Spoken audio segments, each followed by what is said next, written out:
You know how people say there are moments in life you'll never forget? Like snapshots burned into your brain, smells, sounds, every damn detail, no matter how much you wish you could scrape them away like old paint. For me, one of those moments was the day my daughter was born. That should have been the happiest day of my life. And for a few perfect hours it was. I remember the faint hum of the hospital equipment, the rhythmic beep of the monitors, the low murmur of the nurses just outside the door. My wife, Erin, lay there with her hair plastered to her forehead, her face pale and exhausted, but somehow more beautiful than I'd ever seen her. She looked at me, and there was this soft little smile, the kind that seemed to say, "We did it." And cradled in her arms, all wrinkled and red, was our daughter. Our baby girl. I was never the kind of guy who thought about being a dad much. Grew up with my own old man too drunk or too gone to teach me what that even meant. But the second I held her, something cracked open inside me. Something new. A reason to be better. A reason to make sure she had everything I didn't. For those first few hours I thought I had it all, a family, a future, something solid to stand on. But all that was just a thin crust over a sinkhole. Because the next day, everything caved in. We'd been married for almost 5 years by then. Erin and I met in college. Nothing special, just two kids who sat next to each other in Psych 101 and slowly realized we could actually talk to each other without trying too hard. She wasn't the loudest girl in the room, or the most popular. But she had this quiet, steady kind of warmth that I hadn't known I needed until it was there. Our life together wasn't perfect. Whose is? But I thought it was good. We had our inside jokes, our stupid traditions, our Sunday morning coffee walks where we'd hold hands and point out the dogs we wanted to adopt someday. We had fights, sure. Some big ones, even. But we always came back to each other, always found a way to smooth over the rough edges. That's why her betrayal. God, even now the word tastes wrong in my mouth. Betrayal. Felt like getting hit with a 2x4 when you weren't even bracing for a shove. The day after the birth, Erin was still resting. I'd gone home to shower, grab some clean clothes, and just breathe for a second. I wasn't expecting anything out of the ordinary. My phone buzzed when I was halfway through my stale gas station coffee, and it was a message from a number I didn't recognize. But the name it mentioned, froze me cold. Trevor. Even now, I want to punch something just thinking about him. Trevor wasn't just some random guy. He was my personal ghost story. The name that made my stomach turn to concrete every time it came up. We'd been enemies since middle school, the kind of rivalry that never really dies, even when you're supposed to grow out of that stuff. The kid who keyed my car senior year. The guy who spread some of the nastiest rumors about me back in high school.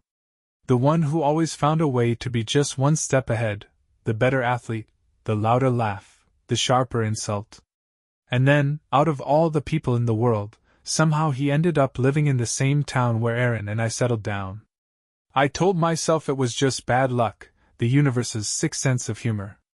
We ran into him a few times over the years, and every time my skin crawled.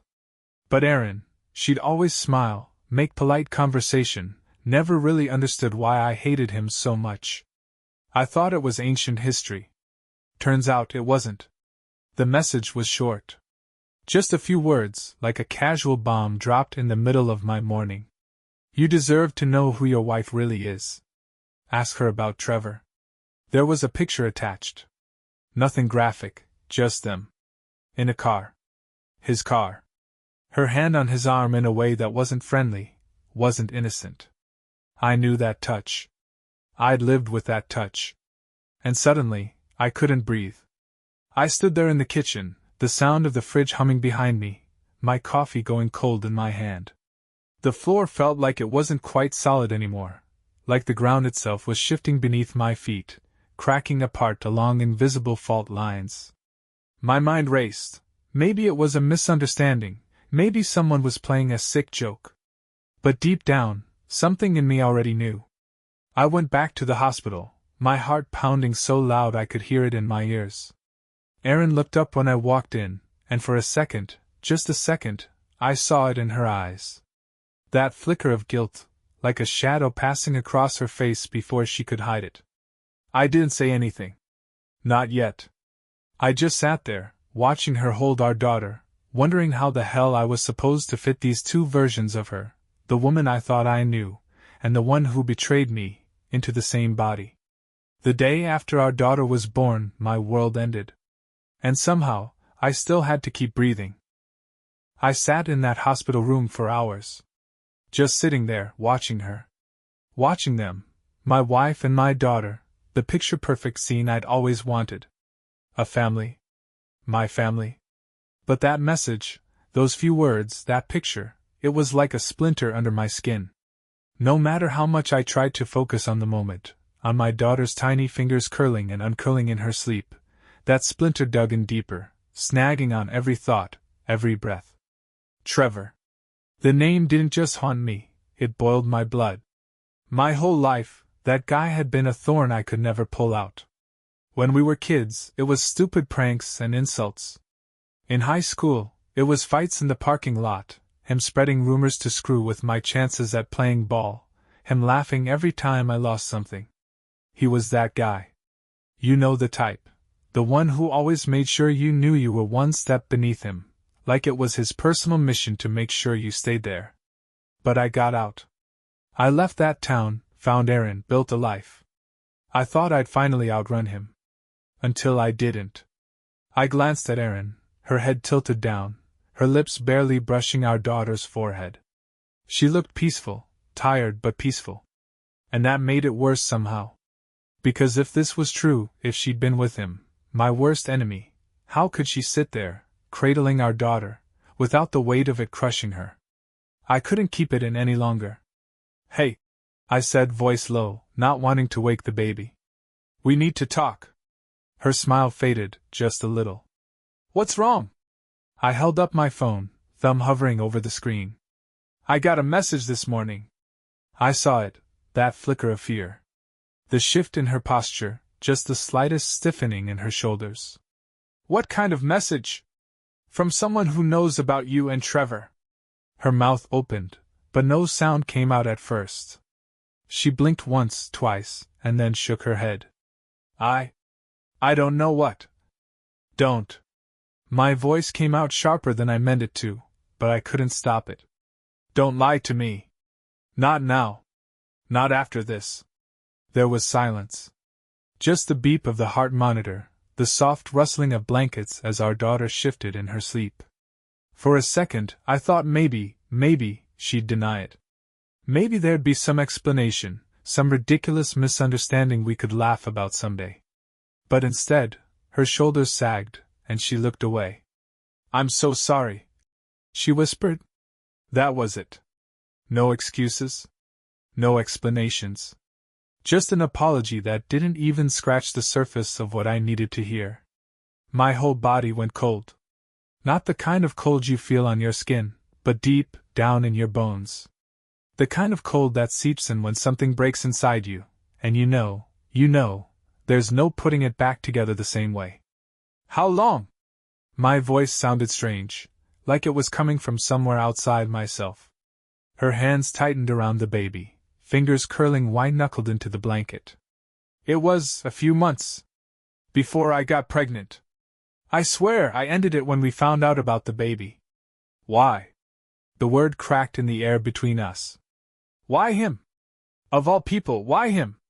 Her eyes filled with tears, but I couldn't bring myself to care. Not yet. I don't know, she said, voice trembling. It wasn't about you. It wasn't. Don't you dare say it wasn't about me. I snapped. It was my life. My family. My child. You think it doesn't touch me? I was scared, she said, tears running down her cheeks now. We were fighting so much back then. You were working late, you were stressed, I was stressed. I felt invisible. I wanted to scream. To throw something. To hit something. Instead, I just stood there, feeling the weight of her words press down like a cinder block on my chest. All those nights I stayed late at work, trying to save for the house, for the nursery. All those times I thought we were arguing because we cared, because we were trying to build something together, And all along, she was running to him. My enemy. My rival. My ghost. Does he know? I asked quietly. About the baby? Her eyes widened. No! God, no! I never told him. It's yours. She's yours. But the doubt was already there, a slow, sick rot creeping through my mind. I didn't say anything. I couldn't. If I opened my mouth, I wasn't sure what would come out, a sob, a scream, or nothing at all. I stood there, staring at her, the woman I thought I knew, the woman I built a life with, and all I could see were cracks.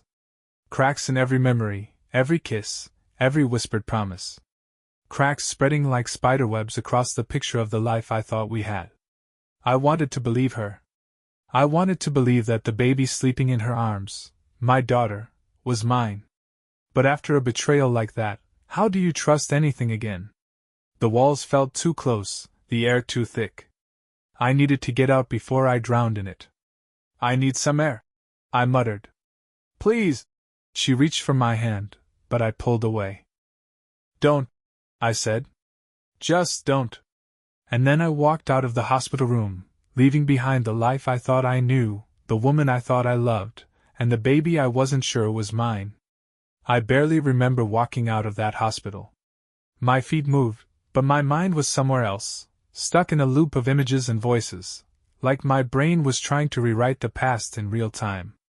Every smile Aaron had ever given me, every late-night whisper, every time we'd made plans for a future, it was all under review now, like I had to figure out when the cracks first started. The cold air hit me like a slap, but it didn't help. I was still drowning. The parking lot was half empty, sunlight bouncing off the rows of cars, too bright, too sharp.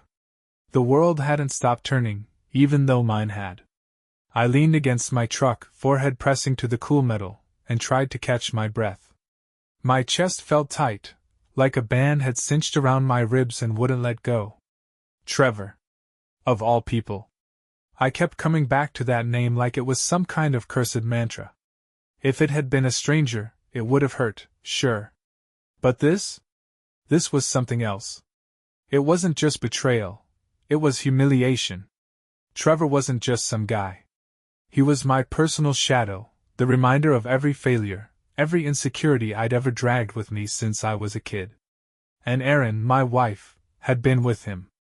I gripped the edge of the truck bed until my knuckles turned white, like the metal could anchor me before I floated away completely. My stomach churned, my pulse a relentless drumbeat in my ears. And then the thought hit me, a thought so sharp it cut through all the noise. What if the baby isn't mine? The ground shifted under me again.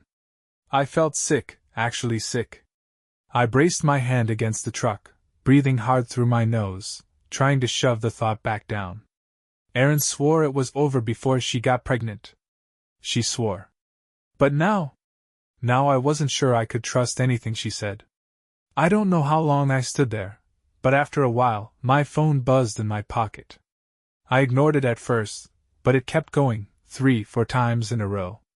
I fished it out, my hands shaking, and saw her name on the screen. Erin. I couldn't talk to her. Not yet. I hit decline, shoved the phone back into my pocket, and slid into the driver's seat.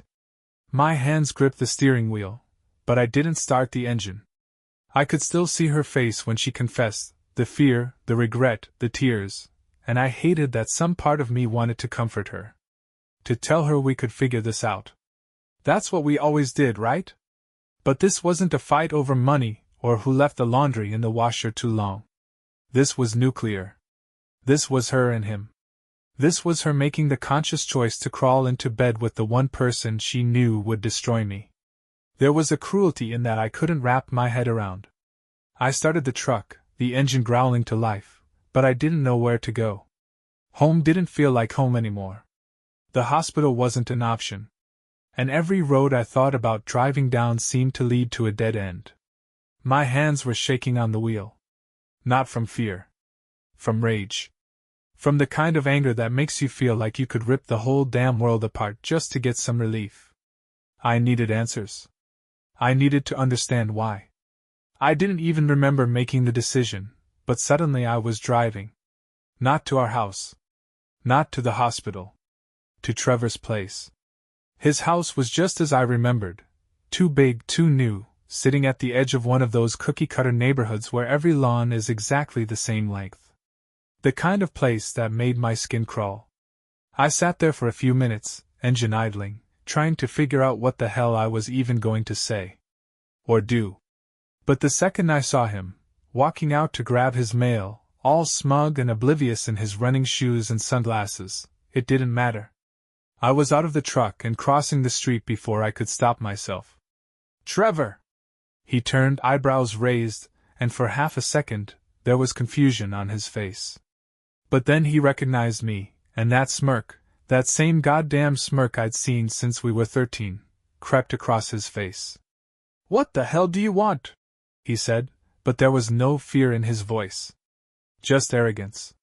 Like I was still some kid he could push around. I was on him before he could say another word. I didn't punch him. Not yet. But I grabbed his shirt, yanking him close, so close I could smell the mint gum he was chewing. You slept with my wife, I said, my voice low, shaking with the effort it took not to break his face right there on his perfect little lawn. His smirk faltered, just a little. Hey man. Don't hey man me. I shoved him back hard enough that he stumbled. How long, Trevor? How long were you screwing my wife behind my back?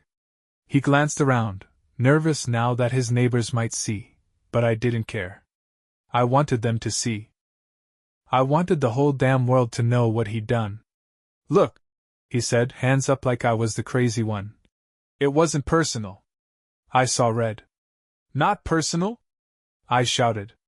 You've been trying to screw me over since we were kids, and now you're telling me crawling into bed with my wife wasn't personal? It was a mistake, all right? His voice was louder now, defensive. She came to me. She was lonely, you were checked out. That did it. My fist connected with his jaw, the impact jolting all the way up my arm.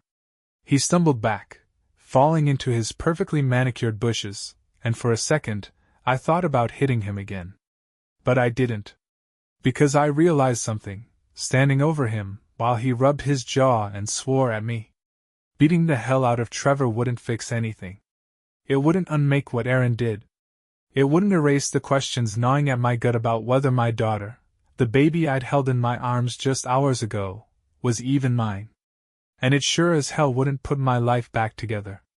I left him there, cursing and spitting blood into his grass, and got back into my truck. I sat there, hands on the wheel, and realized I had no idea what to do next. All I knew was that nothing would ever be the same again. I drove without thinking, just letting the roads pull me wherever they wanted. It was like my body was on autopilot, but my mind was a war zone. Every thought clashing with the next, trying to make sense of something that had no logic. The past 5 years unraveled behind my eyes like someone yanked the thread from a loose sweater.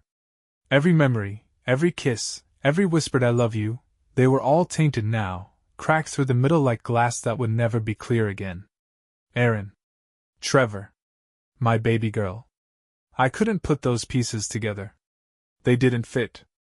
How could the same woman who held my hand during the ultrasound, who painted the nursery soft yellow because she said it felt like hope, how could that woman crawl into bed with him? I pulled into a parking lot without even realizing it, some old diner on the edge of town. The kind of place with greasy windows and a flickering neon sign, the smell of burnt coffee leaking out into the cold air. It felt like the right place to fall apart. I sat in the truck, engine off, hands still on the wheel like I was afraid to let go. My fingers hurt from gripping so hard, but I couldn't unclench them.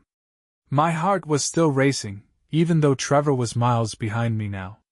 I had two choices, and both of them felt impossible. I could go back to the hospital, pretend none of this happened, slap on a fake smile, take pictures with my daughter, and try to believe that maybe, somehow, we could piece this broken thing back together. Or I could walk away. From Aaron. From the life we built. Maybe even from my daughter if the DNA test told me what I was too afraid to say out loud. The weight of that second option settled on my chest like a boulder. Walk away from her? From that tiny, fragile little girl who curled her hand around my finger like she already knew me? Could I do that? Could I live with myself if I did? My phone buzzed again. Aaron. I let it ring out, then another message came through. Please come back. We need to talk. I wanted to throw the phone across the truck. What was there left to say? She made her choice. She chose Trevor. Maybe not forever, but for long enough that it felt like a knife in my back. I wasn't perfect. I knew that. I'd worked long hours, been distracted. Hell, I probably shut down when the stress piled up. But I never strayed. I never even thought about it. Because Erin was my home. She was my safe place. Or at least, she used to be. The waitress from the diner came out, wiping her hands on a towel, glancing at me like she wasn't sure if I was trouble, or just lost. Probably both. I gave her a tight nod, and she went back inside. I needed to make a decision. Sitting there in limbo was eating me alive. My hand shook as I opened my phone and scrolled past Erin's messages to the number of a clinic I never thought I'd need. A paternity test. I hesitated, thumb hovering over the call button. It felt like crossing a line I could never uncross. If I set it up, it would mean I was admitting I didn't trust her. That I didn't trust us. But how could I? I pressed the button. A polite voice answered, asked a few questions, set an appointment for the following week. Just a simple swab. That's all it would take to answer the question clawing at my insides. When I hung up, my stomach turned. It wasn't just fear. It was guilt. Because what if she was mine? What if she was my daughter, my flesh and blood, and I'd already started building this wall between us before she even took her first breath? I rubbed my hands over my face, trying to clear the fog in my head. I couldn't think straight. Not about Erin. Not about Trevor. Not even about my daughter, and that scared me more than anything else. I drove home, knowing the house would feel hollow without Erin there. I walked inside and everything was exactly as we'd left it before heading to the hospital. The half-packed hospital bag still on the couch, a baby bottle sitting by the sink, the soft hum of the nursery monitor even though no one was home to hear it. It felt like standing inside a ghost of my own life. I sat down at the kitchen table, staring at the spot where Erin usually sat with her tea, her legs curled under her, laughing at some silly story I told. It was all still there, the life we built, but I wasn't sure if I could touch any of it without feeling like my hands were dirty. And under it all, there was the question that wouldn't let me go, the one I was too afraid to say out loud. If she's mine, do I forgive Erin? And if she isn't? I didn't know how to finish that sentence. All I knew was that everything I thought was solid had crumbled under my feet, and I was standing on nothing but rubble. And the only thing left to do was figure out if I could build something new, or if I'd have to walk away from the wreckage and leave it all behind. I didn't sleep that night. I sat in the living room, the only light coming from the street lamp outside, casting a pale square onto the carpet. The silence felt heavier than it should have, like the house itself was waiting for me to do something, scream, cry, break something, anything to fill the emptiness. But I just sat there, staring at nothing, too numb to even move. The thing about betrayal is that it doesn't just happen all at once. It spreads.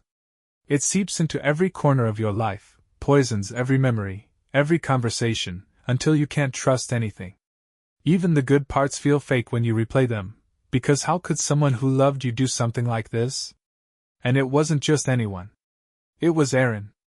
The woman who'd held my face in her hands when I was too ashamed to cry after my dad died. The woman who used to slip notes into my lunch, dumb little jokes to make me smile at work. The woman who promised, in front of God and everyone we loved, that she'd always be mine. How do you lose faith in someone like that? I thought about calling my brother. He'd always been the one I could talk to when things got bad, the only person who really knew how hard it was for me to trust anyone after the way we grew up. But I couldn't say it out loud yet. Not to him. Not to anyone. Because saying it made it real. So I sat there, in the silence, while the hours crawled past. The house felt too big without her in it, and I hated how much I noticed. her slippers by the door. The cardigan she always left draped over the back of the couch. Her stupid stack of magazines with dogged recipes she swore she'd try someday. It was all still here, like she hadn't just detonated our life with one confession. I kept thinking about the look on her face in the hospital, the guilt, the fear, the helplessness. And under all that, I saw something else. Something that scared me more than her betrayal. Relief. It was quick, just a flicker, but it was there. Like some part of her was glad the truth was out, even if it meant everything we built would crumble. I couldn't decide if that made her brave or just selfish. At some point, I must have dozed off because the next thing I knew, my phone was buzzing against my chest. I blinked at the screen, eyes dry and gritty. Aaron. Again. I almost let it go to voicemail, but something in me, maybe the part that still remembered the good, swiped to answer. Her voice was soft, hoarse like she'd been crying all night too. Hey. Hey. My own voice barely worked.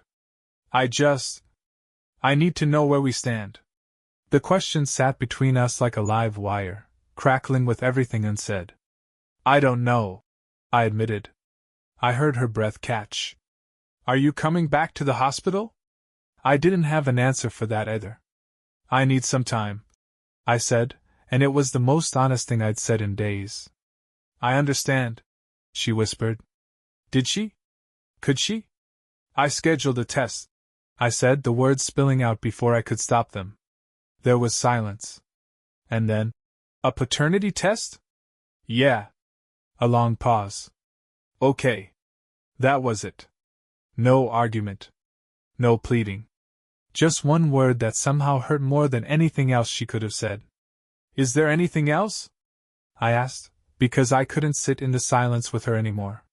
She hesitated. I love you, you know. No matter how bad I messed up. I hung up before I could decide if I believed her. The next morning felt surreal. The sun rose, the birds sang, life went on like the world hadn't ended. I showered, dressed, went to the clinic, and let them swab my cheek like it was just another errand. The nurse was kind, overly kind, like she could see the wreckage in my eyes but knew better than to ask. It'll take about a week for results, she said, handing me a pamphlet I didn't even look at. A week. 7 days of purgatory. 7 days to wonder if I'd spent the past 9 months bonding with someone else's child. I drove back home and stood in the nursery doorway. The crib was still empty, waiting for a baby who might or might not be mine. I thought about how Erin painted the walls herself, soft yellow with white clouds, because she said she wanted the room to feel peaceful, like the inside of a dream. I thought about the night we built the crib together, cursing at the instructions, laughing so hard we cried when we put the side rails on backwards and had to start over. I thought about the moment we picked her name. How Erin traced the letters onto the wall, whispering them like a prayer. All of it felt like a lie now, and I hated myself for that. Because no matter what that test said, I'd already started building a wall between me and my daughter.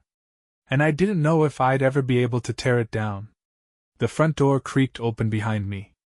I turned and there she was, Erin, standing in the doorway, pale and exhausted, her hospital bracelet still around her wrist. She was holding the baby, bundled in the same blanket we picked out together, the one with the little stars and moons. I should have felt something, love, anger, something. But all I felt was numb. She deserves to be home, Erin said softly. No matter what happens between us. She was right. And that made me hate her a little more. I stepped aside, letting her in, and followed her into the nursery where she laid our daughter, or her daughter, into the crib we built together. She fit there so perfectly. So small. So innocent. And I stood in the doorway, wondering how the hell I was supposed to love her when I didn't even know if I was allowed to. The house was too quiet. You'd think bringing a newborn home would fill the place with noise, crying, cooing, the hum of lullabies from that ridiculous musical mobile Erin insisted we needed. But the silence pressed down on everything like a thick fog. Maybe it was just me. Maybe it was the way my mind kept spinning, stuck in that same loop, trying to process something that wouldn't sit still long enough to make sense. Erin moved around the house like a ghost, avoiding my eyes. She'd set up a little nest in the nursery, blankets, a bottle warmer, a stack of diapers, like she was preparing to camp out there for the foreseeable future. And I let her. I slept, if you could call it that, on the couch, wrapped in an old throw blanket that smelled faintly of her perfume. Neither of us said much. There was nothing left to say. At least, not until we knew. The baby, my daughter or Trevor's, or some cruel mix of both, was the only one who didn't seem affected. She slept. She cried. She yawned and stretched her tiny arms, blissfully unaware that her whole existence was balanced on a razor's edge. I caught myself staring at her more than once, looking for pieces of myself in her face. Did her nose look like mine? Did her tiny fingers curl the same way mine did when I was a baby? Or was I seeing things, trying too hard to make connections where there weren't any? It felt wrong.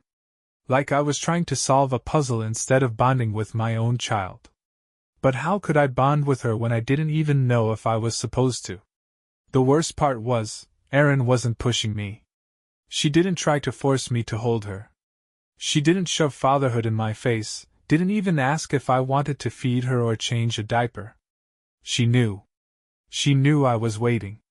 That I was holding myself back, scared to step over some invisible line, the one that separated father from fraud. And the fact that she understood, that she didn't push, somehow made it hurt even more.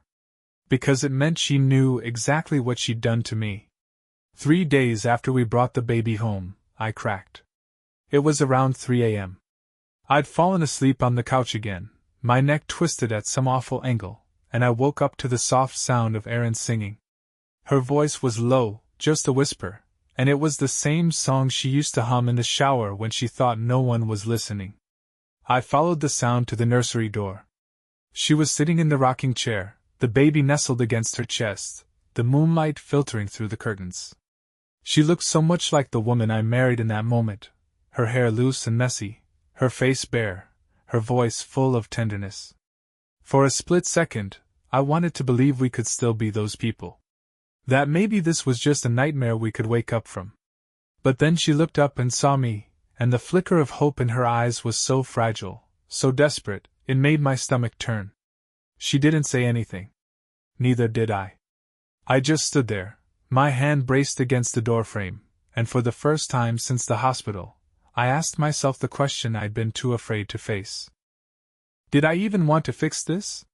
Because underneath all the anger and heartbreak, there was something else. Something I hadn't admitted yet. Relief.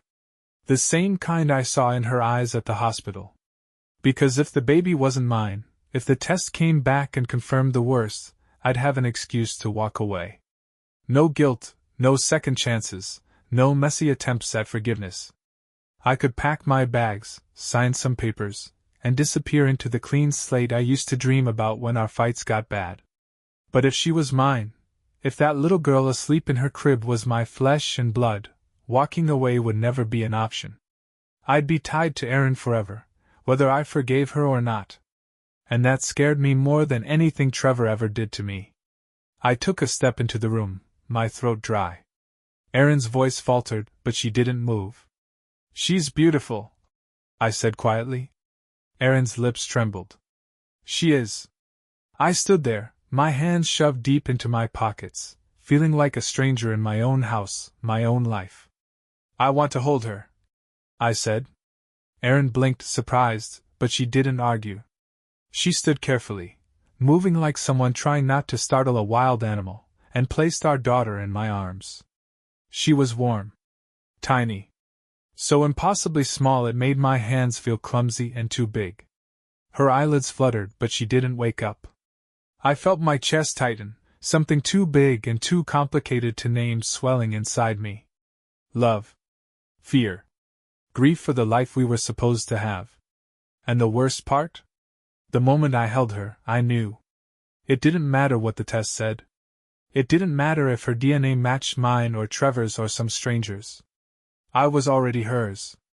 That terrified me more than anything else. Because loving her meant I couldn't just walk away, no matter how much Erin had shattered us. Loving her meant staying, or at least, trying. Even if it broke me. I didn't sleep after that. Not that night, not the next. Every time I closed my eyes, all I could see was her face. Not Erin's, the baby's. My daughter. My maybe daughter. She had this way of breathing, these tiny, soft sighs, like the whole world was too much for her. I'd sit by her crib in the dark, just listening to her, barely able to see the rise and fall of her chest in the faint light from the hallway. It felt wrong, how easily she pulled me in. Like she knew she already had me wrapped around her finger, even before the test results came back. The test. That damn test. Every time my phone buzzed, my heart would seize up in my chest, expecting the call. Every time it wasn't, I'd feel a strange mix of relief and frustration. What kind of man needs a test to decide if he's a father? Me, I guess. Erin and I still weren't talking much. We coexisted. I took the couch. She took the nursery. Meals were eaten in silence, side by side, two people living the same life but from opposite sides of a canyon neither of us knew how to cross. She tried sometimes. Reaching out with soft comments, little olive branches, asking if I wanted to hold the baby, if I needed anything from the store, if I wanted to talk. I always said no. Because I didn't trust myself to talk to her yet. Not without saying something I couldn't take back. On the third day, we had our first real conversation. It was around midnight. I'd gone into the nursery to check on the baby. It was starting to become a habit, even though I told myself not to get too attached. Erin was already there, sitting cross-legged on the floor, folding tiny onesies into neat piles. She looked up when I walked in, and for the first time, she didn't look scared. Just tired. I can go, she said softly, already starting to push herself up. No. I stayed where I was, leaning against the doorframe. It's fine. She hesitated, then sank back down. The silence hung between us, heavy and awkward. Do you? She started, then stopped. What? Do you hate me? The question hit harder than I expected. I opened my mouth, but no words came out. Did I hate her? I wanted to. God, I wanted to. It would have been easier if I did. If I could just write her off as some villain, some cheating liar who wrecked our life for no reason. But it wasn't that simple. Because even now, sitting there on the nursery floor, I could still see the woman I fell in love with. The woman who used to rest her head on my shoulder at the end of a long day, who knew how to make me laugh when no one else could. I didn't hate her. I just didn't know who she was anymore. I don't know, I said honestly. She nodded like she expected that. That's fair. I swallowed hard, forcing the next question out before I lost my nerve. Why him? Her whole body stiffened. I saw the shame crawl up her neck, her fingers twisting the corner of a onesie over and over. I wish I had a good answer, she said quietly. I wish I could say it was something specific, some fight we had, some moment I snapped. But it wasn't. Then what was it? My voice was sharper than I meant, but I couldn't help it. She took a breath, shaky and uneven. It wasn't about him. Not really. It was about me. I frowned. What does that even mean? I was scared. Her eyes stayed fixed on the onesie in her hands. Of becoming a mom. Of losing myself. Of us losing each other. Everything was changing so fast, and I didn't know how to talk to you about it. I felt like you were already so far away, and I didn't know how to pull you back. So you ran to him? I know how it sounds. Her voice broke a little. But it wasn't about wanting him. It was about wanting to feel like someone still saw me. Still wanted me. The words hurt more than I wanted to admit. Because part of me understood. I had pulled away. Maybe not on purpose, but I did. Late nights at work. Stress over money. Fights we never really finished. I thought we were just going through a rough patch, something every couple faces, but for her, it was something else. Something deeper. I'm not blaming you, she said quickly, like she could see the wheels turning in my head. It was my choice. My mistake. And I'll regret it for the rest of my life. The worst part was, I believed her. But believing her didn't make it hurt any less. That night, after she went to bed, I stayed up with the baby. I held her, cradled her against my chest, and tried to picture my life without her in it. I couldn't. Even if the test came back and said she wasn't mine, I couldn't unlove her. And that terrified me. Because loving her meant I was already tied to Erin, whether I wanted to be or not. It meant forgiveness wasn't just an option, it was the only way forward. I didn't know if I was strong enough for that. But I knew one thing for sure. Whatever the test said, walking away wasn't going to be as easy as I thought. Time moves differently when you're waiting for your life to change. Every hour stretches out, slow and heavy, but somehow the days still blur together, like your mind can't quite hold on to any of it. That's how the week felt, suspended in this strange limbo where nothing was real, but everything mattered. The baby, I still couldn't say her name out loud, was the only anchor I had. Even though I was trying so damn hard not to get too close, I kept drifting back to her.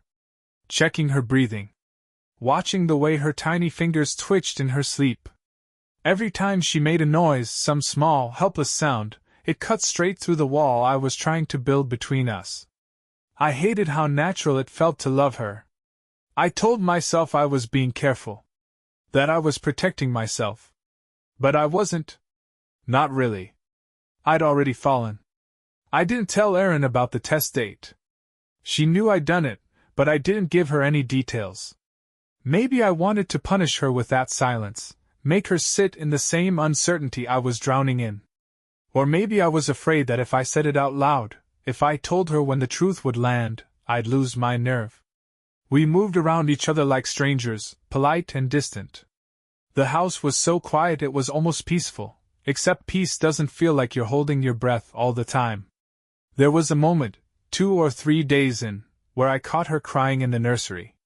Not big, dramatic sobs, just silent tears sliding down her face while she rocked the baby, her lips pressed to the top of that tiny head. I wanted to comfort her. I didn't. I just stood there, watching, until she noticed me and wiped her face like nothing happened. We didn't talk about it. The night before the results were supposed to come in, I cracked. I couldn't sit still, couldn't breathe right, couldn't do anything but pace the living room until I felt like I was going insane. Erin was upstairs, probably pretending to sleep, and the baby was curled in her bassinet, blissfully unaware that her entire world was balancing on the edge of a phone call. I ended up in the kitchen, staring into the fridge like answers might be hiding between the ketchup and the leftover lasagna. I wasn't hungry. I wasn't thirsty. I just needed something to do with my hands. That's when I noticed the note. Tucked under a magnet shaped like a dog bone, the one we bought at some tourist shop on our honeymoon, was a folded scrap of paper. Erin's handwriting. I almost left it there. Almost convinced myself I didn't care what she had to say. But my hands were faster than my pride, and I unfolded it before I could think too hard. I know you might never forgive me. And I deserve that. But whatever happens, I hope you know that you are already her father. You were her father the second you held her. No test can change that. I'm sorry for everything I took from us. I love you. My throat closed up so tight I couldn't swallow. I wanted to hate her for writing it. I couldn't. Because she was right. The test mattered, of course it did, but not in the way I thought it would. No piece of paper could erase the way I felt every time I held that baby. No DNA result could undo the love that was already there, as much as I wanted to pretend I could flip a switch and shut it off. I was already her dad. And that meant whatever came next wasn't just about me and Erin anymore. It was about her. I didn't sleep that night. I sat in the nursery, watching her breathe, tracing her tiny features with my eyes, trying to memorize every inch of her before the truth changed everything. When the sun came up, I didn't move. I was still sitting there when Erin came in, her hair messy, eyes puffy from sleep. She saw me, and something softened in her face, something hopeful and scared all at once. "Do you want me to go with you?" she asked softly. I shook my head. I couldn't handle her hope. Not yet. The clinic was quiet when I walked in, too bright, too clean, like every surface had been scrubbed free of anything real. The receptionist smiled, but I barely saw her. The envelope was waiting for me. Plain white. No fanfare. Just my entire future sealed inside. The nurse handed it to me with a soft smile, her eyes too kind, like she already knew what was inside. "Would you like to open it here?" she asked. I shook my head, my throat too tight to speak. I didn't open it in the truck. Didn't open it at home. I drove to the park where Aaron and I used to walk on Sundays, back when Sundays were for coffee and dreaming instead of silence and fear. I sat on the same bench where we talked about baby names for the first time, her hand in mine, laughing at the ridiculous ones I suggested just to make her smile. I held the envelope in my lap until my hand stopped shaking. When I finally opened it, I expected some dramatic moment, some cinematic flash where my whole life flashed before my eyes.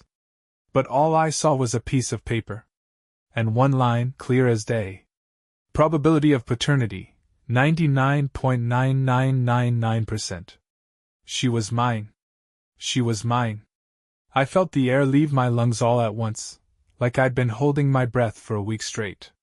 My hands trembled, but this time it wasn't fear, it was something else, something closer to relief than I wanted to admit. She was mine. And suddenly, all the walls I'd built, all the distance I'd tried to put between us, it all collapsed under the weight of that one truth. She was mine. I didn't know what that meant for me and Aaron. But I knew what it meant for me and her. I was her dad. And nothing would ever change that. I sat there on that bench long after the sun had climbed the sky, just holding that slip of paper between my fingers like it was the only thing keeping me tethered to reality. She was mine. It should have been simple, joy, relief, something clean and uncomplicated.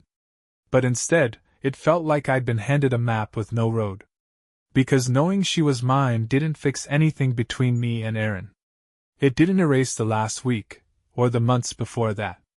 It just meant walking away wasn't an option anymore. I thought about not telling Aaron right away. Holding onto it for a few more hours, letting her sweat the same way I had. I wanted her to feel that weight, that gut-churning fear.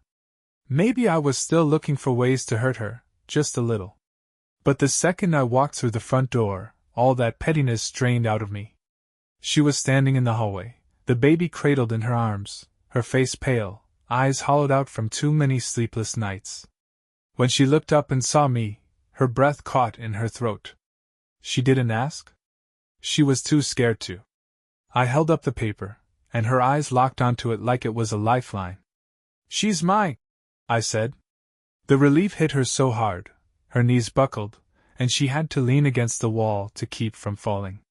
Tears slid down her face, but she didn't make a sound. Just held our daughter tighter, like she could fuse herself to that tiny little life and never let go. "I know this doesn't fix us," she whispered, her voice shaking. "But thank you for staying long enough to find out." I didn't have anything to say to that. Because she was right, it didn't fix us. But it meant there was something worth trying for. That night, we sat across from each other at the kitchen table for the first time since the hospital. The baby monitor sat between us, crackling with soft static, filling the silence we couldn't quite break. Aaron traced a finger along the wood grain, not looking at me. "I know you still don't trust me. I don't expect you to. I don't," I said honestly. She flinched, but she didn't argue. "I just need to know," I said, my voice tight in my throat. "If there's more you haven't told me." Her hands stilled. "There's not." I studied her face, looking for cracks, for lies hiding under her exhaustion. But all I saw was regret. And maybe something softer. "I'll never forgive myself," she said, barely above a whisper. "Even if you do." I didn't know if forgiveness was even possible. But there was a baby upstairs who didn't care about any of that. A baby who only knew the warmth of her parents' arms, the sound of our voices. If we destroyed each other, we'd destroy her too. "I don't know how to do this," I admitted. "I don't know how to be with you and not hate you. I'll take whatever you can give," she said. "Even if it's nothing." There was a time when I thought love meant never saying something like that real love was fierce, certain, all in. But this wasn't love the way I used to understand it. This was survival. This was trying to build something out of the wreckage, even if it wasn't pretty, even if it never felt quite whole again. I didn't tell her I forgave her. Because I didn't. But I didn't tell her I was leaving either. I just sat there, across the table from the woman I used to know, the woman I was terrified to know again, and we started, quietly, awkwardly, to figure out how to exist in the same house without falling apart. It wasn't much. But it was something. Healing doesn't happen all at once. No grand gestures, no perfect conversations that wrap everything up in a neat bow. It's slower than that, Messier. The next few weeks were made of small moments, most of them uncomfortable. Aaron and I tiptoed around each other, both too afraid to touch the wrong nerve and send the whole fragile thing shattering again. But there were moments. Like the first time I held the baby after the test results came back, without hesitation, without that wall between us. Her little hand curled around my thumb, and I knew I was done for. I was her dad, not just in blood but in whatever invisible thing bonds a father to his child. Aaron saw it too, and I could see the hope in her eyes every time I rocked our daughter to sleep or kissed her tiny forehead. But we were nowhere near okay, and we both knew it. The hardest part wasn't the anger, it was the doubt. I could handle rage. I could handle grief. But doubt was different. Every time Aaron's phone buzzed, some small part of me wondered if it was him. Every time she smiled at me, I questioned if it was real or if she was just desperate to hold our family together. Some days were better than others. There were quiet mornings when I'd wake up to find her already feeding the baby, her hair messy, her voice soft as she sang some nonsense lullaby. And for a moment, we'd feel like a family. But there were also days where a single word could crack the whole room open, days where I'd catch her watching me with that same guilt in her eyes, and I'd have to leave the house just to breathe. The first time we tried to talk about Trevor, it ended badly. I asked questions I wasn't ready to hear the answers to. She tried to explain things that didn't have explanations. We ended up in separate rooms, both of us staring at the walls, wondering if we were just prolonging the inevitable. The truth is, some betrayals can't be undone. They live under the surface, in the quiet moments, in the spaces where trust used to be. But there was also a baby upstairs.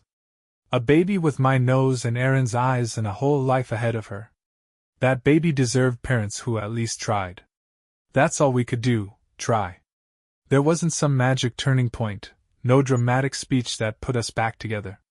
It was just 100 small choices, to stay, to talk, to share a meal, to hold hands even when it felt awkward, to let ourselves laugh at something stupid the baby did. It was a decision we made every day, sometimes every hour. Some days I still hated her. Some days I hated myself for staying. But other days I remembered why I fell in love with her in the first place. The way her nose scrunched when she laughed too hard, the way she still left sticky notes in my lunchbox, the way her voice softened when she said my name. I didn't forgive her all at once. Hell, I'm not sure I've forgiven her even now. But I'm still here. And so is she. And between us, there's a little girl who has no idea how fragile her family once was, a little girl who giggles when I lift her high in the air, who rests her head on my shoulder when she's too tired to fight sleep, who calls me Dada like the word itself is magic. I don't know if Aaron and I will ever be what we were before. Maybe we'll build something new. Maybe we won't. But I do know this, I'm her father. And for now, that's enough to keep trying.